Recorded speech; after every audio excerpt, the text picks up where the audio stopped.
Hello बच्चों, कैसे हैं आप सभी। आज हरियाणा बोर्ड का अकाउंट्स का पेपर हुआ है, तो ये सेट डी मेरे पास है। हम यहाँ 1 मार्क्स के सभी क्वेश्चंस के आंसर्स आपको देंगे। अगर आप चाहते हैं बाकी क्वेश्चंस के भी आंसर आपको मिलें तो कमेंट बॉक्स में आप ज़रूर लिख के भेजिएगा। Question number 1, in case of dissolution of a partnership firm which of the following account is created at last. Question number 2, a partner gave a loan of rupees 2 lakh to the firm. In the absence of partnership deed, the amount of interest on loan will be. जब आपका partnership deed absent होता है तो हम जानते हैं 6% loan आपका दिया जाता है। तो 2 लाख का आप 6% निकालेंगे तो आपका आंसर आएगा A 12,000। Question number 3, which of the following item is not recorded in the profit and loss appropriation account. यहाँ आपका आंसर है C, interest on partners loan. Question number 4, to which account is the amount of goodwill credited in case of the retirement of a partner. हाँ जी, जब कोई partner retire होता है तो जो गुडविल है वो किसके अकाउंट में क्रेडिट किया जाता है, तो इसमें आपका आंसर है B, in the capital account of retiring partners. Question number 5, capital reserve is created out of dash profit. यहाँ आपका आंसर है कैपिटल प्रॉफिट। क्वेश्चन नंबर 6 हमारा रीज़न और असर्शन का क्वेश्चन है। असर्शन में दिया गया है loan from wife of partner is transferred to realisation account, और यहाँ हमारा रीज़न दिया गया है loan from wife of a partner is not treated as a third party loan but it is treated like a loan from partner himself. देखिए, आपका जो किसी भी पार्टनर का, कोई भी रिलेटिव का जो लोन होता है, ये हमारा क्या होता है, ये आपका आउटसाइड लाइबिलिटी होता है। ठीक है, तो ये रियलाइजेशन अकाउंट के क्रेडिट साइड में लिखा जाता है। और आपका रीज़न इसमें ये कहता है कि ये थर्ड पार्टी नहीं है, तो ये थर्ड पार्टी ही होती है, पार्टनर के लोन की तरह इसे ट्रीट नहीं किया जाता है। तो यहाँ हमारा आंसर होगा C, only assertion A is correct. 7 है आपका what is a convertible debenture. तो यहाँ बच्चों आप लोगों को मीनिंग लिखना था। तो कन्वर्टिबल डिबेंचर्स आपके कौन से होते हैं, जिन्हें आप परिवर्तनशील ऋण पत्र भी कहते हैं। Convertible debentures can be converted into equity shares after a stipulated period. Question number 8, what do you understand by over subscription of shares. Over subscription क्या होता है, देखिए, जितने शेयर्स को सब्सक्रिप्शन के लिए ऑफ़र किया जाता है, अगर उससे ज़्यादा एप्लीकेशन आ जाते हैं तो हम उसे ओवर सब्सक्रिप्शन या अति अभिदान बोलते हैं। तो बच्चों, यहाँ आप छोटा सा इसका एक्सप्लेनेशन लिख सकते थे इस तरह से, over subscription of shares means shares applied for are more than the shares offered for subscription. 9 reason और असर्शन का क्वेश्चन है।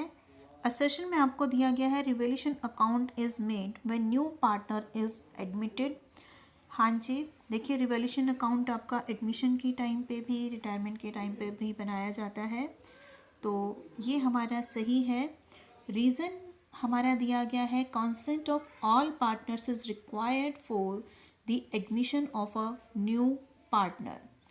हाँ जी, जब तक सभी पार्टनर्स की सहमति नहीं होगी तब तक हम नया पार्टनर अपनी पार्टनरशिप में नहीं ला सकते। तो यहाँ हमारा जो आंसर है, देखिए, B, both assertion and reason are correct but reason is not the correct reason. Question number 10, at the time of dissolution of a firm, if a partner takes an asset of the firm, it was be recorded in the credit side, record किया जाएगा। 23, Which of the following items does not appear under the head current liabilities while making a company's balance sheet? देखिए, जब company का balance sheet बनाया जाता है तो current liability में हम इनमें से किसे शामिल नहीं करेंगे। तो यहाँ हमारा आंसर है C, deferred tax liability. Next question 24, the formula to calculate net profit ratio is equal to net profit after tax upon revenue from operation multiplied by 100. Number 25, which of the following should be added to net profit while calculating cash from operating activities?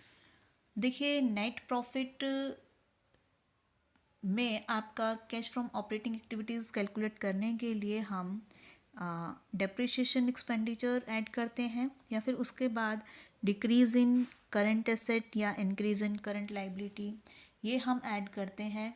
यहाँ जो हमें options दिए गए हैं, increase in asset दिया गया है जिसमें कि आपका जो कैश का है आउटफ्लो होता है तो ये लेस होगा। डिक्रीज़ इन करंट लाइबिलिटी, इसमें भी आउटफ्लो होता है तो यहाँ भी इसका कोई रोल नहीं है, ऐड नहीं होगा ये। और इसके अलावा गेन और लॉस दिया गया है, तो मुझे ऐसा लगता है कि इनमें से हम किसी को भी यहाँ ऐड नहीं करेंगे। 26, right the two objective of preparing financial statement.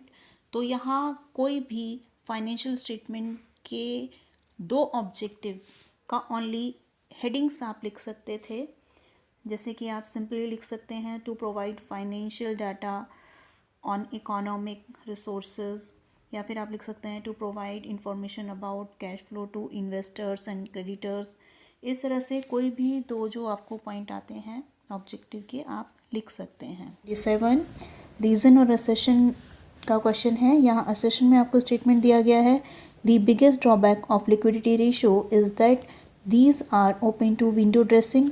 हाँ जी, लिक्विडिटी रेशियो का एक ये बहुत बड़ा ड्रॉबैक है या लिमिटेशन या डिसएडवांटेज हम कह सकते हैं कि यहाँ आपका मैनिपुलेट हो सकता है। तो ये स्टेटमेंट सही है। रीज़न आपका दिया गया है, करंट रेशियो और quick ratio of more than 1 can be improved by equal decrease in current और quick assets and current liabilities, therefore it can easily be manipulated. ये भी बिल्कुल सही है और ये इसका सही रीज़न भी आप कह सकते हैं।